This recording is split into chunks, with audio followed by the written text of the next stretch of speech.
السلام عليكم. هذه أبرز العناوين. نجمة المنتخب المغربي تسجل 8 أهداف في مباراة واحدة. كبار أوروبا يتصارعون على ضم الحموني. من جديد، رضوان جيد يثير ضجة كبيرة في مواجهة برشيد والماس. خطوة واحدة تفصل إبراهيم دياز عن الالتحاق بأسود الأطلس. غاتوزو يثور في وجه أوناحي في إحدى الحصص التدريبية لأولمبيك مارسيليا. اختفاء لاعبين دوليين للجيش الملكي يثير ضجة بالفريق. أمين حارث يقترب من الانتقال إلى الدوري الإسباني. والآن إلى التفاصيل، ولكن من قبل وباش تكون أول واحد كيتوصل بجديد الأخبار العالمية والمغربية، المرجو وضع لايك والاشتراك في القناة وتفعيل الجرس. نجمة المنتخب المغربي تسجل 8 أهداف في مباراة واحدة. قادت اللاعبة الدولية المغربية ابتسام الجريدي فريقها الأهلي السعودي للسيدات إلى الفوز على البيرق في مواجهة دور 16 من كأس الاتحاد السعودي للسيدات. وتفوقت سيدات الأهلي السعودي بنتيجة 17 هدف مقابل هدف واحد. وسجلت نجمة المنتخب الوطني 8 أهداف. وعلقت ابتسام الجريدي على تسجيلها ل8 أهداف بقول: تعاون زميلاتي قادني إلى تسجيل أهدافي. وأردفت: نعمل لكل مباراة على حدة سواء في كأس الاتحاد أو الدوري. كبار أوروبا يتصارعون على ضم الحموني.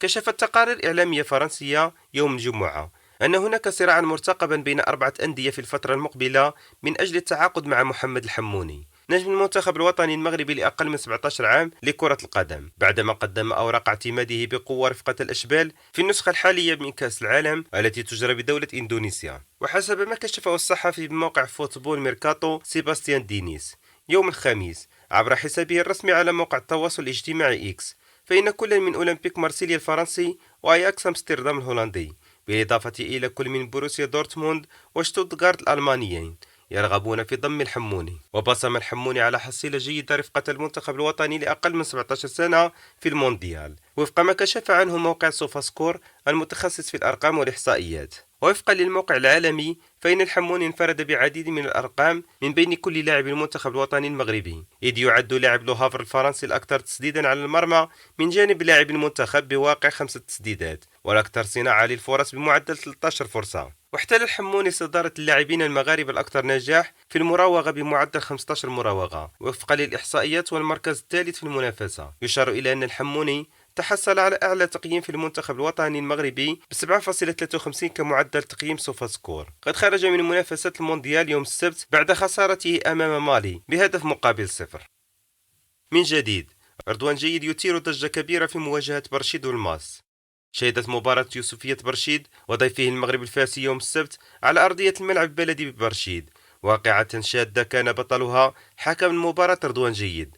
وتحولت مشادات كلاميا بين السنغالي محمد جونسون لاعب يوسفية برشيد والحكم رضوان جيد في الدقيقة 83 من المباراة إلى حدث لم تعتده ملاعبنا الوطنية. وأشار جيد الورقة الصفراء في وجه محمد جونسون قبل أن يقدم على دفعه بطريقة مستفزة وغريبة، رغم أن النقاش كان شفويا قبل أن ينذره مرة ثانية ويطرده من المباراة. وتلقى جيد وابلا من الانتقادات من قبل عدد من الجماهير المغربية عبر وسائل التواصل الاجتماعي، مشددين على أن هذا السلوك غير مقبول ويندرج في سلسلة التصرفات الكثيرة للحاكم رضوان جيد. وطالبت الجماهير المغربية في العديد من المنشورات والتعليقات على مواقع التواصل الاجتماعي بضرورة إحالة رضوان جيد على التقاعد بسبب تصرفاته المثيرة للجدل أو معاقبته على أقل تقدير على غرار الحكم محمد عفيف، والذي تم اتهامه بالعنصرية بعد رفض مصافحة سيكو لاعب فريق النادي القنيطري.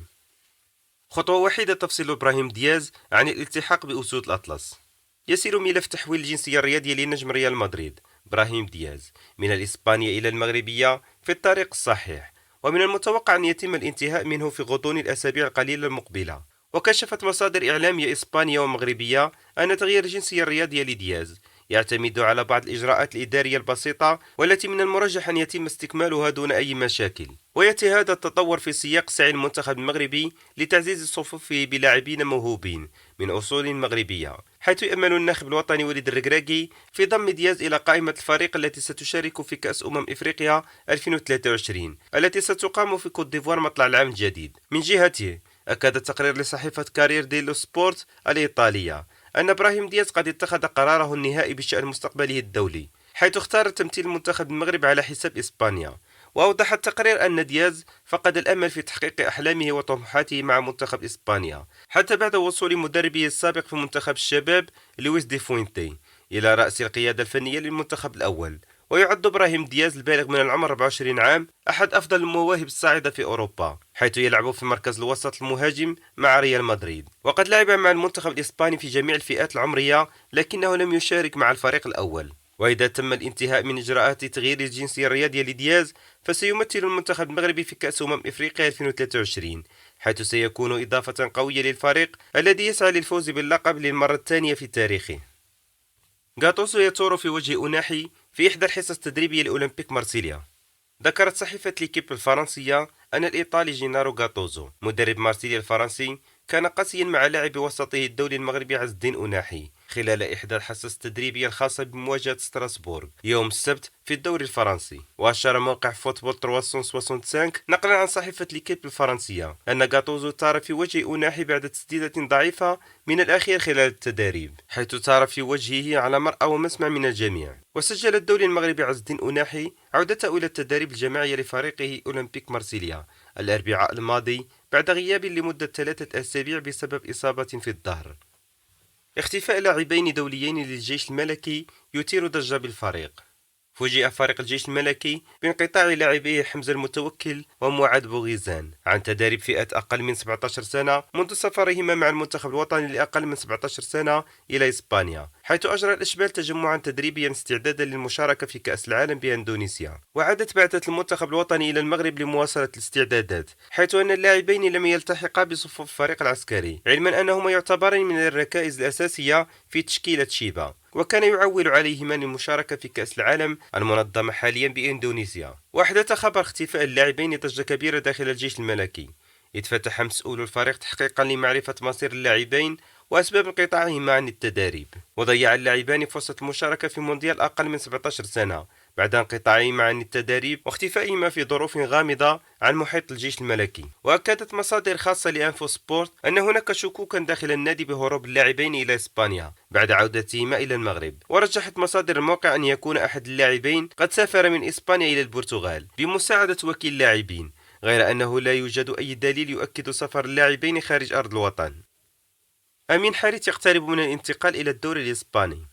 يسعى نادي ريال بيتيس الإسباني للتعاقد مع لاعب أولمبيك مارسيليا الدولي المغربي أمين حارث خلال فترة الانتقالات الشتوية القادمة. وبحسب تقرير لصحيفة لو تريبيون الفرنسية فإن ريال بيتيس هو النادي الأكثر اهتماما بخدمات حارث، يليه كل من فالنسيا الإسباني وباير ليفركوزن الألماني. ويقدم حارث مستوى مميزا مع مارسيليا هذا الموسم، حيث سجل 4 أهداف وصنع 3 أخرى في 14 مباراة بالدوري الفرنسي. وإذا انتقل حارث إلى ريال بيتيس فسيشكل إضافة قوية للنادي الأندلسي الذي يسعى إلى المنافسة على لقب الدوري الإسباني هذا الموسم.